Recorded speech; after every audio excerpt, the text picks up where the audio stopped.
우리의 모든 것 되시는 예수 그리스도의 이름으로 기도드립니다. 아멘. 네, 오늘은 고린도후서 44번째 시간으로 순종과 순전함이라는 제목으로 함께 말씀을 나누기 원합니다. 지금 이제 고린도후서 12장부터 해서 이제 편지를 마무리하면서 사도 바울은 영적 성장에 필요한 많은 이야기들을 요약해서 고린도 교인들에게 또한 우리에게 전해주고 있는 것을 말씀 가운데 보게 됩니다. 고린도 교인들에게는 먼저 이제 자신의 죄를 회개해야 한다라는 것을 계속해서 강조하고 있습니다. 12장 후반부에서부터 회개라는 중요한 문제를 계속해서 다루면서 고린도 교인들이 제발 죄에서 돌이켜서 경건에 이르기를, 거룩한 삶을 살기를 바라는 마음으로 계속해서 강조해서 우리에게 말해주고 있습니다.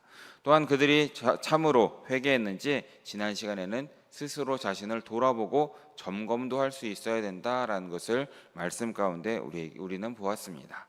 오늘 본문에서 이제 바울은 회개한 후에는 이제 진리에 순종해서 살아가고 또한 그것을 통하여 우리의 삶이 순전해져야 한다라는 것을 함께 이야기해주고 있습니다. 오늘 말씀을 통하여서 우리 사랑하는 성도님들도 진리에 순종하시고 순전한 삶을 살아가시는 우리 모두의 삶이 되시기를 진심으로 축복합니다. 오늘 본문 말씀을 다시 함께 읽어보기 원합니다. 우리 8절과 9절 초반절의 말씀을 우리 함께 한 목소리로 읽어보겠습니다. 우리는 진리를 거슬러 아무것도 할 수 없고 너희가 강한 것을 기뻐하고. 아멘. 바울은 언제나 진리를 기뻐했고 진리를 드러내려 했고 또 진리를 말했고 순전하게 진리대로 살아냈다라는 것을 우리는 여러 말씀 가운데 보게 됩니다. 그래서 바울은 진리를 거슬러 아무것도 할 수 없었다라는 것을 여기서 다시 한번 고백하는 것이죠. 이 진리라는 것은 헬라어로 알레테이아라는 말을 쓰고 있는데, 이것은 쉽게 말씀드리면 성경에 기록된 하나님의 계시 전체, 그러니까 하나님의 말씀 전체라고 보셔도 좋을 것 같습니다. 고린도 교인들이 이 하나님의 말씀, 성경 말씀대로 진리대로 살았다면 바울은 이들을 징계할 이유가 전혀 없었던 것입니다. 하지만 고린도 교인들은 고집스럽게도 불순종하고 계속 떠나려고 하는 사람들이 너무나 많았고, 그러기 때문에 바울은 하나님의 진리를 수호하기 위하여서 단호하게 행동했다라는 것을 여기서 다시금 말하고 있는 것입니다. 진리를 사랑한다라는 것은 진리를 존중한다라는 뜻이고, 바울은 진리에서 멀어진 사람들을 계속해서 맞서는 것을 주저하지 않았다라는 것을 우리는 성경 가운데 보게 됩니다. 고린도전서 5장에서 바울은 음행하는 남자를 징계했던 것을 보게 되고, 갈라디아서 2장 말씀을 보면 바울은 베드로의 위선도 대놓고 꾸짖는 것을 보게 됩니다. 또한 디모데전서 1장을 보면 진리에서 벗어난 후메네오와 알렉산더라는 사람을 교회에서 내쫓는 그런 일까지 벌이는 것을 우리는 보게 되는 것입니다. 이것이 모두 다 바울이 진리를 너무나 사랑했고 진리대로 행하기 위해서 이렇게 행했다라는 것을 우리는 보게 되는 것입니다. 또한 바울은 여기에서 보는 것처럼 자신의 자녀들, 이 고린도 교인들이 말씀과 진리를 통하여서 강해진다면 자신은 약해져도 된다라고 생각했던 것 같습니다. 그래서 우리가 약할 때 너희가 강한 것, 고린도 교인들이 강해지는 것을 기뻐한다라는 것을 다시금 고백하고 있는 것입니다. 바울의 관심은 오로지 고린도 교인들이 이 말씀, 진리에 순종하고 말씀대로 사는 삶이었다라는 것이죠.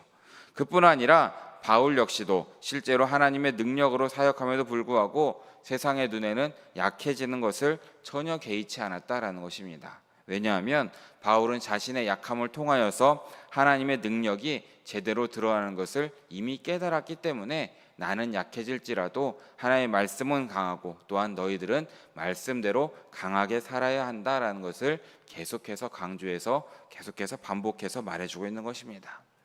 바울은 또한 이렇게 진리와 말씀으로 이 고린도 교인들이 강해지기를 바라는 이유, 말씀대로 살기를 바라는 이유를 9절 후반절에서 이렇게 말하고 있습니다. 9절 후반절 말씀을 함께 읽어보겠습니다. 또 이것을 위하여 구하니 곧 너희가 온전하게 되는 것이라. 아멘. 온전하다라는 말은 헬라어로 카타르티시스라는 단어를 쓰고 있는데, 이것은 적절한 위치에 두다, 고장난 것을 고치다라는 뜻을 함께 가지고 있는 단어입니다. 그러니까 마태복음에서 야고보와 요한이 그물을 수리하는 장면을 기억하실 것입니다. 이때 쓰는 단어가 이 카타르티시스라는 단어를 함께 쓰고 있는 것이죠. 그러니까 이 죄 짓는 신자를 하나님과의 교제로 회복되는 모습을 우리가 쉽게 살펴볼 수 있다는 것입니다. 온전하게 된다는 것을 다시금 회개해서 하나님께 나아가는 장면이라고 볼 수 있는 것이죠. 또한 이것이 영어 단어로는 이 인티그리티라고 해서 순전함이라는 것으로 우리가 함께 볼 수 있다는 것입니다. 온전하게 되어져서 순전함으로 나아가야 한다라는 것을 함께 바라보게 되는 것입니다. 순전한 사람, 이 사람은 생각과 믿음과 말과 행동이 모두 완전하게 조화를 이루는 사람이다라는 것이죠. 진리를 통하여서 온전하게 되어져서 순전하게 조화를 이루어야 한다라는 것을 바울은 이 고린도 교인들에게 말해주고 있는 것입니다. 이 순전한 사람이라는 것은 삶의 아주 작은 부분까지도 하나님의 말씀의 진리에 복종하고 순종하고 말씀대로 살아가는 삶이다라는 것을 기억하시기 바랍니다. 이 순전함이라는 것을 빵을 굽는 과정으로도 함께 좀 살펴보려고 합니다. 물이나 밀가루, 누룩, 설탕, 소금 이런 것들이 빵의 기본 재료들입니다. 이런 재료들을 그냥 팬에 넣고 오븐에 굽는다고 해서 빵이 뿅하고 나오는 것은 절대 아닙니다. 이것을 빵 만들기 위해서 재료를 한데 잘 섞는 과정이 절대적으로 필수적이다라는 것이죠. 이 모든 재료를 잘 섞어서 제대로 만들어야 빵이 나오는 것처럼 우리의 삶을 구성하는 믿음, 말 이런 많은 행동들이 모든 요소들이 진리와 말씀을 통하여서 잘 혼합되어지고 잘 섞여져야 순전한 사람이 될 수 있다라는 것을 사도 바울은 우리에게 설명해 주고 있는 것입니다. 그래서 그리스도인의 순전한 삶을 적절하고 간결하게 요약하는 모습이 시편 15편의 말씀으로 볼 수 있습니다. 우리 시편 15편의 말씀 5절의 말씀인데 함께 읽어보기 원합니다. 여호와여, 주의 장막에 머무를 자 누구 오며 주의 성산에 사는 자 누구 오니이까? 정직하게 행하며 공의를 실천하며 그의 마음에 진실을 말하며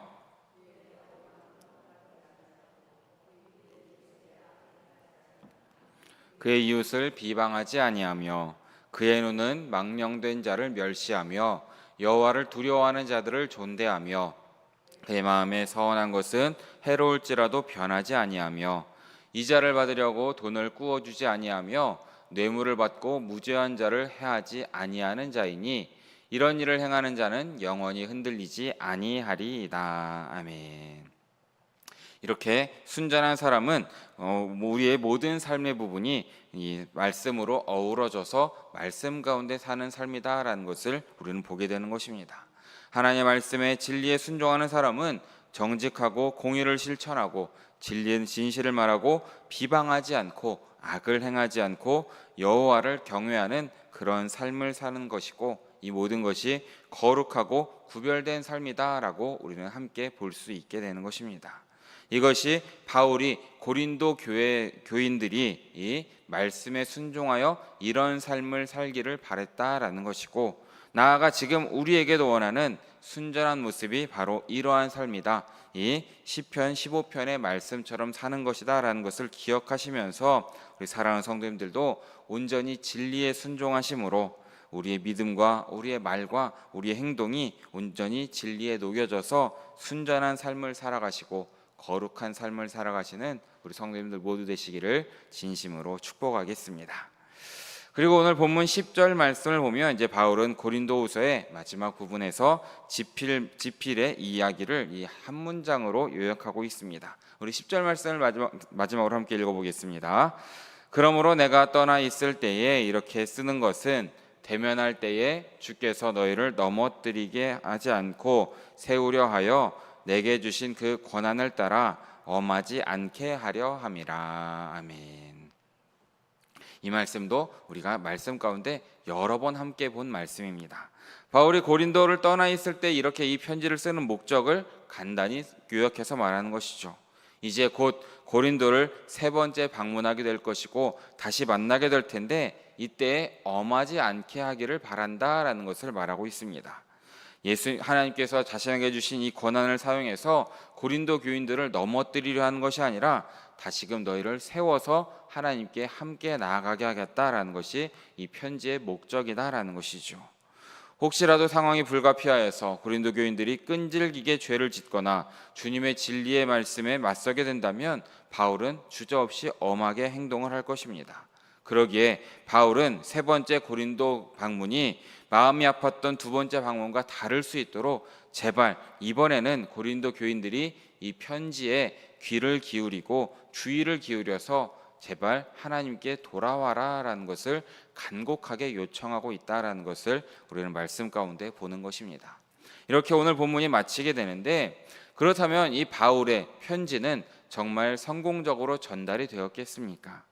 고린도 교인들이 이 고린도전서 전체 말씀을 통하여서 바울의 훈계에 주목하고 회개하고 거짓 선생들에게서 정말 돌이켜서 하나님께 나아가는 삶을 살았겠습니까?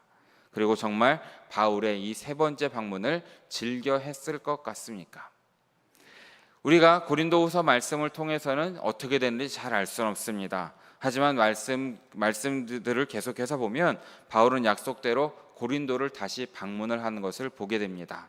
사도행전 20장 말씀을 보면 헬라에서 석 달을 보냈다라는 표현이 나와 있는데, 여기에 헬라라는 것은 아가야 지방을 말하는 것입니다. 이 아가야 지방에 고린도 교회가 있었던 것이고, 아마 이 아가야 지방에서 보냈던 석 달의 대부분을 고린도 교회에서 보내지 않았을까라고 많은 성경학자들은 추측하고 있습니다. 신약성경은 이 방문을 상세하게 기술하진 않지만 이 성경에 나오는 다른 성경들에 나오는 네 가지의 증거를 통하여서 고린도 교인들이 이 고린도후서 말씀에 긍정적으로 반응했고, 바울의 방문이 그가 바랬던 기쁨의 방문이었다라는 것을 우리는 함께 보게 됩니다. 첫 번째 증거는 이 바울이 고린도에 석 달을 머무는 동안 로마서라는 편지를 쓴 것으로 우리는 보게 됩니다.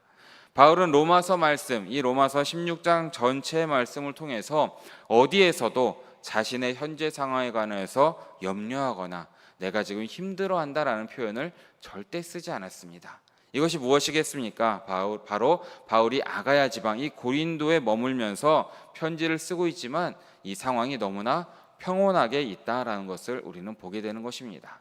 고린도 교회에 지금 많은 문제들이 해결이 되어져서 평온함 가운데 나아가고 있다라는 것을 추측할 수 있는 것이죠. 두 번째 증거는 바울이 이제 로마 교인들에게 이제 자신이 로마를 거쳐 스페인에 갈 계획이다라는 것을 밝히고 있습니다. 고린도의 상황이 여전히 혼란하고 여전히 혼잡했다면 아마 바울은 고린도를 곧바로 떠날 계획을 세우는 것이 아니라 조금 더 고린도에 함께 머물면서 고린도 교회를 정상화를 시키려고 했을 것이죠. 하지만 바울이 이렇게 로마에 보내는 편지를 통해서 보면 이미 고린도 교회는 안정화를 되찾았고 이제 다른 곳에 스페인에 나아가서 선교를 해야겠다라는 것을 함께 바라보게 되는 것입니다. 또한 로마서 15장 26절과 27절 말씀을 보면 세 번째 증거가 나와 있는데, 이 고린도 교인들이 예루살렘 교회를 위해서 연보를 해달라는 이 바울의 호소에 응답했다라는 것을 보여주고 있습니다.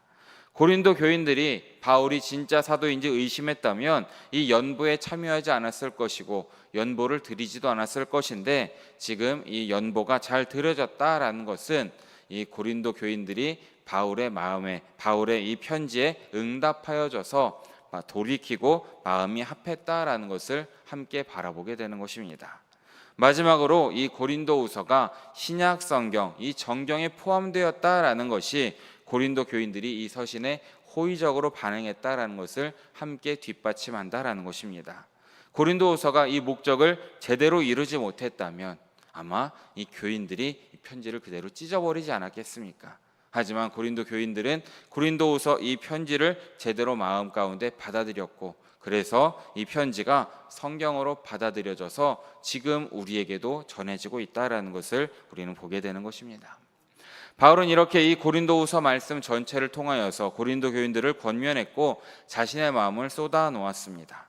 이 편지를 쓴 바울의 목적은 고린도 교인들이 더욱더 진리에 순종하고 순전한 삶을 살기 위해서 잘못된 길에서 옳은 길로 옮겨지길 바랬고 죄에서 떠나는 삶을 살기를 원했기 때문에 사도 바울은 이 편지를 쓰고 있다라는 것을 우리는 바라보게 되는 것입니다.